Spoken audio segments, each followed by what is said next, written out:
আসসালামু আলাইকুম। সবাই কেমন আছেন? আশা করছি সবাই অনেক ভালো আছেন।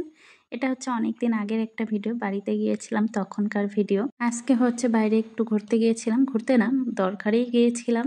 বাজারে একটু দরকার ছিল। তো যাওয়ার সময় হচ্ছে দেখলাম এখানে হচ্ছে বাণিজ্য মেলা বসেছে।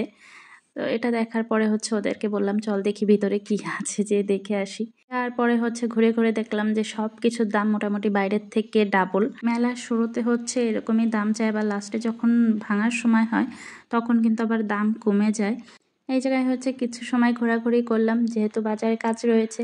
তো আমরা আর এই জায়গায় বেশি সময় থাকিনি। এরপরে হচ্ছে আমরা বের হয়ে গেলাম।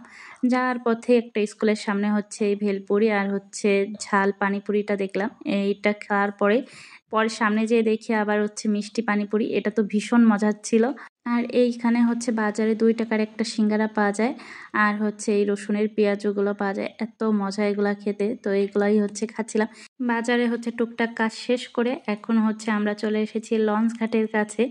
তো এই জায়গায় হচ্ছে এক ধরনের কুলফি পাওয়া যায়। কুলফিটা এত মজা লাগে, মানে আমি যতবার গোপালগঞ্জে আসবো কুলফিটা আমি খাবোই। আর হচ্ছে ভেলপুরি, গোপালগঞ্জের কিন্তু ভেলপুরিটা বিখ্যাত, যেটা তো আগেই খেয়েছি। এখন হচ্ছে কুলফিটা খাবো। কুলফিটা আমার মেয়েও ভীষণ পছন্দ করে।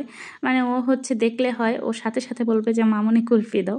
তো আমরা হচ্ছে এই জায়গা থেকে কুলফি খাওয়ার পরে বাসায় চলে যেতে চেয়েছিলাম। এরপরে তাসকিয়া বলতেছে, "আরেকটু সময় থাকি না?" তো দেখলাম যে আরেকটু সময় থাকি। আমার বোনের এবার যেহেতু কলেজ শেষ, আর এই জায়গাটায় কখনোই আসা হবে না। এই জায়গাটায় লাস্ট ঘোরা বলতে গেলে হচ্ছে আমাদের।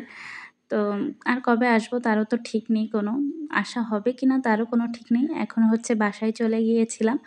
আর বাজারে কি কাজ ছিল বলি। আমরা হচ্ছে পিঠা গার্ডেনে গিয়েছিলাম এই পিজ্জাটা আনার জন্য। পিজ্জাটা হচ্ছে আগের থেকেই অর্ডার দিয়ে এসেছিলাম, যেয়ে শুধু নিয়ে এসেছি। তো সবাই ভালো থাকবেন, দোয়া করবেন। আল্লাহ হাফেজ।